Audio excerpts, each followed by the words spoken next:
para a questão 16. A vida cotidiana expõe todos ao estresse, seja físico ou mental. É o que diz uma publicação do hospital israelita Albert Einstein. Tal estresse acaba por sobrecarregar todo o corpo, em especial o coração, fazendo com que a frequência de batimentos cardíacos se eleve, obrigando o coração a trabalhar mais para manter a oxigenação dos tecidos. Logo, uma questão relevante é: será que o coração consegue dar conta dessa demanda? Para avaliar tal situação, existe o teste ergométrico, o qual consiste em um exame em que o coração é elevado ao esforço de modo controlado e seguro.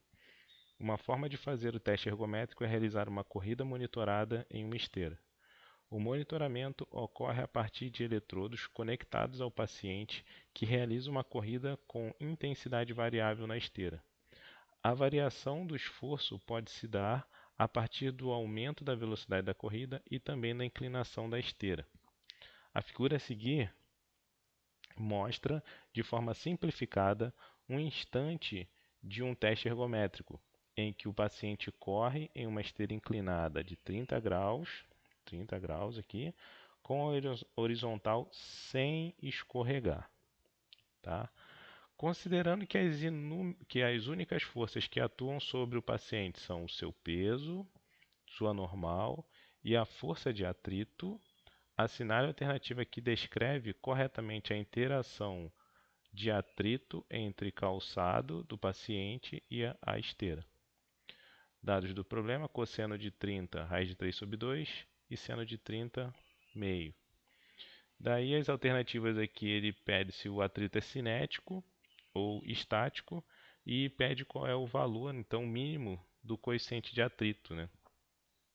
Então aqui, como o pé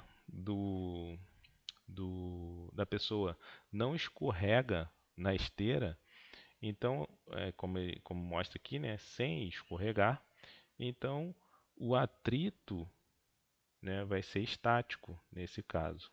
Tá? Por que o atrito é estático? Porque o atrito estático é quando as superfícies, né, que estão atritando, elas não escorregam uma em relação à outra. O atrito cinético é quando as superfícies elas deslizam uma sobre a outra.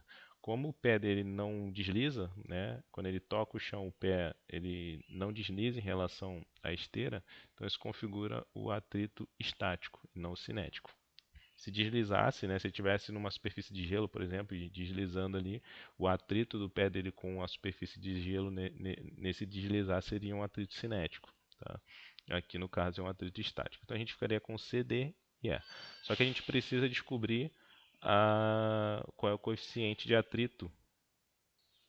Então aqui representando na figura, eu já coloquei as forças, né, que estão agindo no corpo da pessoa. Então aqui, o pé dele está em contato com a esteira, né? Então a gente tem a força normal aqui, né?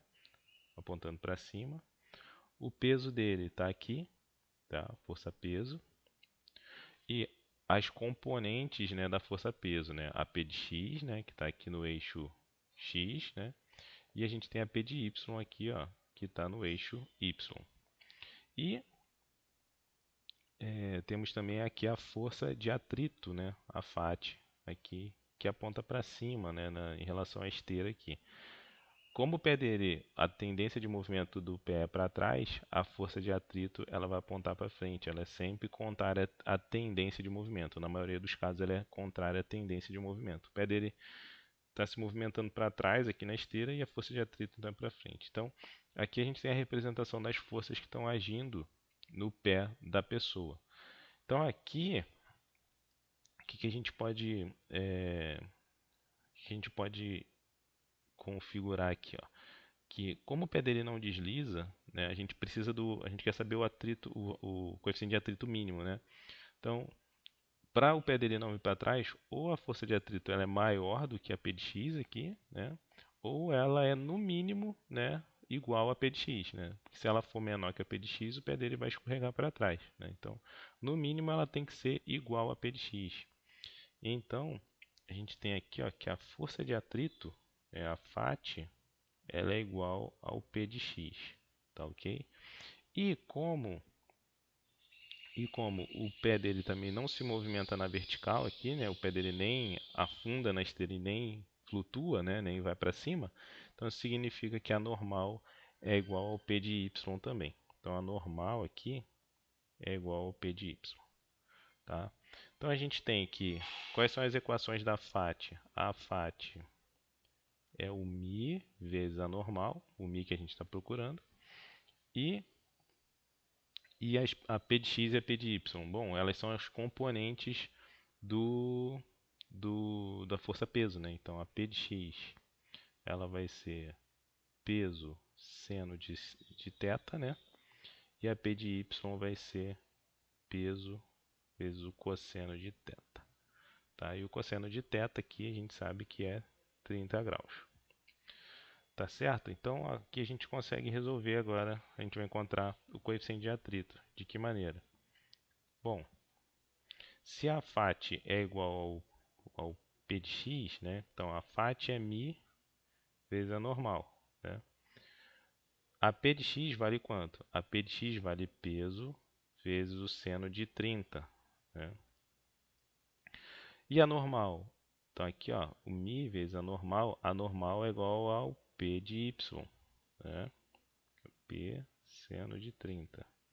Só que o P de y vale quanto? O P de y é P cosseno de θ, né? Então P cosseno de 30 igual a P seno de 30. Aqui a gente pode cortar o peso, né? Então cortar o peso com peso. E podemos isolar aqui, vamos isolar aqui o coeficiente de atrito, o μ. Passa o cosseno de 30 para o outro lado dividindo, a gente vai ficar com seno de 30 dividido por cosseno de 30. Só que seno de 30 ele dá, né? Ele diz que é meio, e o cosseno de 30 é raiz de 3 sobre 2. Então, o μ vai ser o quê? Meio vezes, conserva a primeira fração e multiplica pelo inverso da de baixo. Então vai ficar 2 raiz de 3. Simplifica aqui 2 com 2. A gente vai ficar com 1 sobre raiz de 3. 1 sobre raiz de 3 aqui, ó. Então, racionalizando aqui, ó, multiplicando em cima e embaixo por raiz de 3, a gente tem que o coeficiente de atrito é igual a raiz de 3 sobre 3. Que nos dá como resposta, então, a letra C, né? Então, atrito estático, sendo o valor mínimo do coeficiente de atrito, do coeficiente de atrito necessário, raiz de 3 sobre 3.